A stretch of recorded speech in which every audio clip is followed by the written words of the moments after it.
நான் மீண்டும் மீண்டும் சொல்கிறேன், இதை தள்ளிவிடாதே. லைக், சப்ஸ்கிரைப் செய்து முழுமையாக பார்க்கணும். இந்த வீடியோவை முருகனை கண்களில் நிறுத்தி ஒரு நொடி நின்று பாரு. அவர் முன் நிற்கும் போது வாழ்க்கை பயமெல்லாம் ஓடிப்போகுது. வேலின் ஒளி உன் உள்ளத்துக்கு நுழையுது. உன் மனசில் எத்தனை போராட்டம் இருந்தாலும் முருகன் ஒரு மூச்சாகவே நிம்மதி தர்றார். உன்னை யாரும் காப்பாத்தலனாலும் வேல் காப்பாத்தும். உன் நடையில் தடைகள் வந்தாலும் அந்த தடைகளை உடைக்கிற சக்தி முருகனிடமிருந்து வரும். இன்று நீ எவ்வளவு சோர்வாக இருந்தாலும் முருகன் உன்னை எழுப்ப தன்னோட 6 முக ஒளியை அனுப்புகிறார். உன் பிரார்த்தனைக்கு விடை வரலையா? கவலைப்படாதே, முருகன் தாமதிக்கிறார்.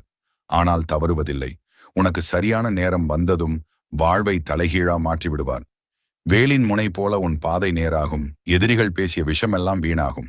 ஏன்னா முருகன் உன்னை பார்த்து சிரிக்கிறார். அவர் சிரிப்பே உன் வாழ்வின் வலிமை நம்பிக்கையை மீண்டும் உயிர்ப்பிக்கும். எத்தனை முறை விழுந்தாலும் மீண்டும் எழு. ஏன்னா முருகன் உனக்காக போராடுறார். நீ கண்ணை மூடி